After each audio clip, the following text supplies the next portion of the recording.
श्री गणेशाय नमः। वट सावित्री व्रत कथा। श्री गणेशाय नमः। श्री गुरुवे नमः। श्री सीता रामचंद्र जी की जय हो। नारायण हरे।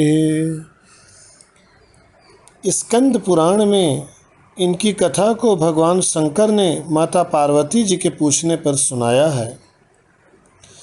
इस व्रत को कुछ लोग ज्येष्ठ कृष्ण अमावस्या को करते हैं, जो उचित है, ज़्यादा प्रचलित है, और कुछ लोग माघ शुक्ल पूर्णिमा को भी करते हैं। यह सौभाग्यवती स्त्रियों का प्रमुख पर्व है। इस दिन वट वृक्ष की पूजा की जाती है। स्त्रियां सुबह सवेरे स्नान करती हैं और केशों को शुद्ध करती हैं। जल, मोली, रोली, चावल, गुड़, भीगे चने, फूल, धूप, दीप से वट वृक्ष की पूजा की जाती है और उसके चारों ओर कच्चे सूत का धागा लपेटा जाता है। ये सब अमावस्या के दिन होता है। भीगे हुए चनों का वायना निकाला जाता है। कहीं कहीं पर यह त्यौहार 3 दिन में मनाया जाता है और कहीं कहीं पर केवल अमावस्या को। इस व्रत के संबंध में सावित्री सत्यवान की जो कथा प्रसिद्ध है वो इस प्रकार है। मध्य देश में अश्वपति नाम के परम ज्ञानी राजा थे। धन वैभव से पूर्ण होने पर भी वे संतान के अभाव में बड़े दुखी रहते थे।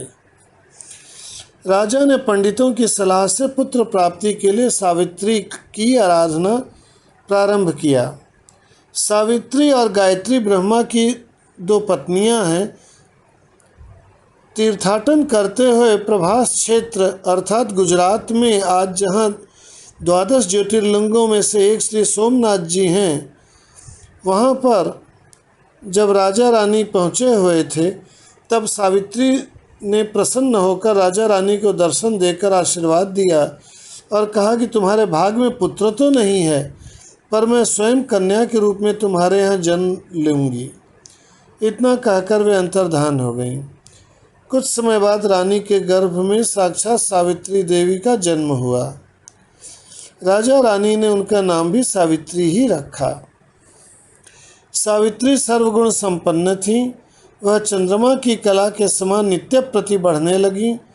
जब वह विवाह योग्य हुई तब माता पिता ने उनसे कहा कि अब तुम अपने योग्य मनचाहा वर खोज लो। राजा ने कन्या सावित्री के साथ एक बूढ़े मंत्री को लगा दिया और दोनों को तीर्थयात्रा पर भेज दिया। देखिए, प्राचीन काल में पुत्रियां अपने पति को खोजने के लिए स्वतंत्र थीं। यही है स्वयंवर। यहाँ पर एक बात और ध्यान देने योग्य है। सावित्री को रजस्वला होने के पूर्व ही इस तीर्थयात्रा पर भेज दिया गया। गृहस्थाश्रम में प्रवेश के पूर्व तीर्थों से दैवीय संपदा अर्जित करने की सीख भी यहाँ सन्निहित है। एक दिन अचानक नारद जी मद्रराज अश्वपति से भेंट करने के लिए आए और उसी समय सावित्री भी अपने वर को पसंद करके तीर्थयात्रा से लौट आई थीं। सावित्री ने आदरपूर्वक नारद जी को प्रणाम किया। नारद जी ने विवाह योग्य देखकर राजा अश्वपति से पूछा कि आपने इसके योग्य वर को खोजा भी है या नहीं। राजा ने बताया कि मैंने सावित्री को वर खोजने के लिए ही तीर्थयात्रा पर भेजा था। वह लौट कर आई है और वही बताएगी कि उसने किसे पसंद किया है। राजा की बात सुनकर नारद जी ने सावित्री से पूछा कि तुमने किस वर के साथ विवाह करने का निश्चय किया है। सावित्री ने परम विनम्र हो हाथ जोड़कर निवेदन किया कि महाराज, राजा द्युमत्सेन का राज्य रुक्मी ने छीन लिया है और वे अंधे होकर रानी के साथ वन में रहते हैं। उनके एकमात्र पुत्र सत्यवान को ही मैंने अपना पति बनाने का निश्चय किया है। सावित्री के ऐसा कहने पर नारद जी ने राजा अश्वपति से कहा कि आपकी कन्या ने वर खोजने में निसंदेह सही प्रयास किया है। सत्यवान गुणवान और धर्मात्मा है। वह रूपवान और समस्त शास्त्रों का ज्ञाता है। वह अपने माता पिता के समान सदा सत्य बोलने वाला है, इसी कारण उसका नाम सत्यवान हुआ है। जिस प्रकार समुद्र रत्नों की राशि है, उसी भांति सत्यवान गुणों का भंडार है। वह सब प्रकार से सावित्री के योग्य है। यह सब बातें सावित्री के से समता रखती हैं, पर फिर भी एक दोष है जिस कारण सारे गुण फीके पड़ जा रहे हैं। दोष यह है कि वह अल्पायु है और 1 वर्ष की समाप्ति पर उसकी मृत्यु हो जाएगी। इन बातों को सुनकर राजा अश्वपति का चेहरा उदास हो गया और उनके मधुर स्वप्न नष्ट हो गए। स्वप्न नष्ट हो गए का अर्थ ऐसा नहीं कि वो स्वप्न में नारद जी से बातें कर रहे हैं। नारद जी साक्षात थे। जो सपना वे देख रहे थे बेटी के विवाह का, वह नष्ट हो गया। नारद के वचन कभी मिथ्या नहीं हो सकते, ऐसा विचार कर उन्होंने सावित्री को समझाया कि ऐसे क्षीण आयु व्यक्ति के साथ विवाह करना कल्याणकारक नहीं होगा, इसलिए किसी और वर को पसंद कर लो। पिता की बात सुनकर सावित्री ने कहा कि अब मैं शारीरिक संबंध के लिए तो कभी मन से भी किसी अन्य पति के खोजने का विचार ही नहीं कर सकती। कोई भी संकल्प पहले मन में आता है, फिर वाणी से कहा जाता है, कहने के पश्चात उसे करना ही होता है, चाहे वह शुभ हो या अशुभ। मैंने जिसे एक बार अपने मन से पति स्वीकार कर लिया है, वही मेरा पति होगा। आखिरकार वो मेरे मन में बैठा तभी तो मेरे वाणी से निकला, तो मन में आ गया तो आ गया। अब मैं किसी और का वर्ण कैसे कर सकती हूँ। राजा एक ही बार आज्ञा देता है, पंडित एक ही बार प्रतिज्ञा करते हैं और कन्यादान भी एक ही बार होता है। वह जैसा भी है अब मेरा पति है। मुझे उसकी दीर्घायु या अल्पायु होने से कोई हर्ष या विषाद नहीं है। अब मैं पुरुष की तो बात क्या, देवराज इंद्र को भी स्वीकार नहीं कर सकती। कोई शक्ति मुझे मेरे इस निश्चय से डिगा नहीं सकती। मैं पुनः दृढ़तापूर्वक कहती हूँ कि सत्यवान ही मेरा पति होगा। सावित्री का ऐसा दृढ़ संकल्प सुनकर नारद जी ने राजा अश्वपति को सम्मति दी, सलाह दिया कि तुम्हें सावित्री का विवाह सत्यवान के साथ ही कर देना चाहिए, यही उचित प्रतीत होता है। इस प्रकार राजा को समझा बुझाकर नारद जी अपने स्थान को लौट गए। राजा अश्वपति ने भगवान शंकर के मंगलमय विधान में विश्वास करके विवाह की समस्त सामग्री इकट्ठी किया और कन्या तथा बूढ़े मंत्री को साथ लेकर द्युमत्सेन की तपोभूमि में पहुंच गए। द्युमत्सेन वही द्युमत्सेन जिनका बेटा सत्यवान है। वहां पर राजा द्युमत्सेन अपनी रानी और राजकुमार के साथ रहते थे। अश्वपति ने उनके पास पहुंचकर अपना नाम बताते हुए उनके चरणों में प्रणाम किया। द्युमत्सेन ने अश्वपति के आने का कारण पूछा तो उन्होंने बताया कि मेरी कन्या सावित्री ने आपके सुपुत्र सत्यवान के साथ विवाह करने का निश्चय किया है। मैं भी इससे सहमत होकर विवाह की तमाम सामग्री लेकर आपकी सेवा में उपस्थित हुआ हूँ। राजा की बात सुनकर द्युमत्सेन उदास हो गए और उन्होंने कहा कि अब आप में और मुझ में कैसी समता। आप राज्यासीन हैं और मैं राज्यभ्रष्ट रंक। इस पर भी हम दोनों अंधे हैं, निर्धन हैं और वन में रहते हैं। आपकी कन्या ने वन के भारी कष्टों को न जानकर ही ऐसा विचार कर लिया होगा। महाराज अश्वपति ने कहा कि सावित्री ने इन सभी बातों को भली भांति समझकर ही अपना निर्णय लिया है। वह कहती है कि जहाँ मेरे सास ससुर और पतिदेव निवास करते हैं वही मेरे लिए वैकुंठ है। सावित्री के ऐसे दृढ़ निश्चय को सुनकर द्युमत्सेन ने विवाह की स्वीकृति दे दी। शास्त्र सम्मत रीति से सावित्री का विवाह सत्यवान के साथ करके राजा अश्वपति अपनी राजधानी को लौट गए और सावित्री मनचाहे पति सत्यवान को पाकर सुखपूर्वक वहीं वन में निवास करने लगी। नारद जी के वचन को हर समय सावित्री याद रखती थीं। वे एक एक दिन गिनती रहती थीं।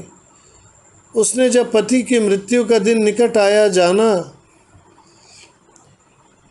तो सावित्री ने त्रिरात्रि के उपवास का विचार कर द्वादशी की रात्रि से अपने को आश्रम में बंद कर लिया, अर्थात बाहर नहीं निकली। जो लोग 3 दिन का व्रत रखना चाहते हैं वे द्वादशी की रात को तैयारी करके त्रयोदशी, चतुर्दशी और अमावस्या का व्रत रहते हैं। तीसरे दिन सावित्री ने अपने पितरों का पूजन किया। वही दिन नारद जी के ने सत्यवान की मृत्यु का बताया था। रोज की भांति उस दिन भी सत्यवान अपने समय पर कुल्हाड़ी और टोकरी लेकर लकड़ी काटने के लिए वन में जाने लगे, तो सावित्री ने स्वयं भी उनके साथ चलने का आग्रह किया। सत्यवान ने उसे माता पिता की सेवा के लिए वहीं ठहरने की सम्मति दी। तब सावित्री ने जाकर सास ससुर से आज्ञा ले ली और सत्यवान के साथ वन को चली गईं। सत्यवान ने वन में पहुंचकर फल फूल तोड़े और बाद में लकड़ी काटने के वृक्ष पर चढ़ गया। वृक्ष के ऊपर ही सत्यवान के सिर में भारी पीड़ा होने लगी। वह वृक्ष से नीचे उतर आया और सावित्री की जंघा पर अपना सर रखकर लेट गया। कुछ देर बाद सावित्री ने अनेक दूतों के साथ यमराज को हाथ में पाश लिए हुए देखा। पहले तो यमराज ने सावित्री को दैवी विधान कहकर सुनाया और फिर वे सत्यवान के अंगुष्ठ मात्र जीव को लेकर दक्षिण दिशा की ओर चले गए। अंगुष्ठ मात्र का जो वर्णन हुआ है, यह चीज़ उपनिषदों में भी वर्णित है और ऐसा विदेशों में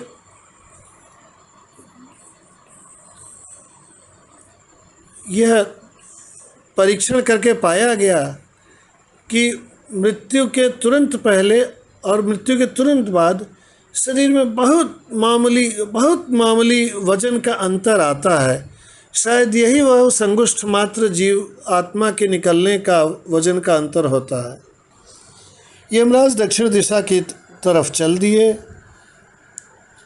सावित्री उनके पीछे पीछे चलने लगी।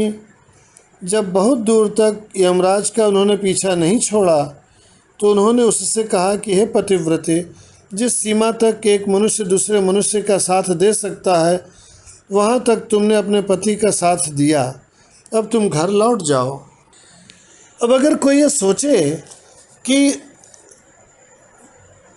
वायु वेग से या उससे भी अधिक वेग से प्राण निकल जाता है तो फिर वो कैसे पीछा कर रही थी, कहाँ चल रही थी, तो इसमें आश्चर्य नहीं होना चाहिए क्योंकि वो स्वयं सावित्री देवी थी।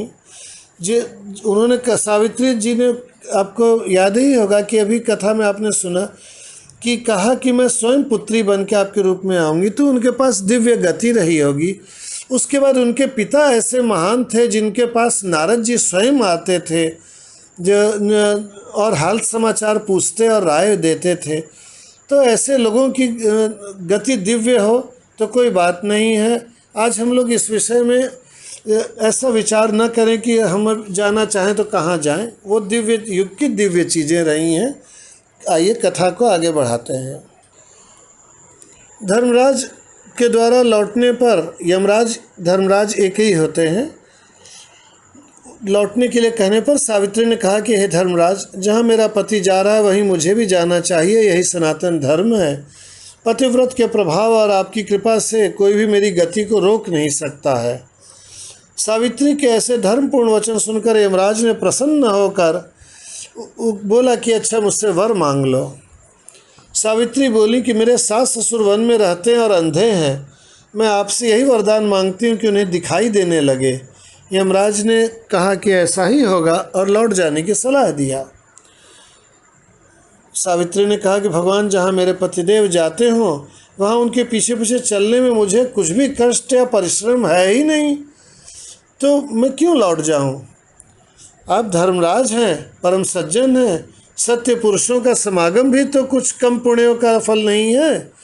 कहने का अर्थ कि मैं अगर पति के पीछे पीछे चल रही हूँ तो आप जैसे सत्पुरुष का संग भी हो रहा है, तो क्यों आप मुझे रोक रहे हैं।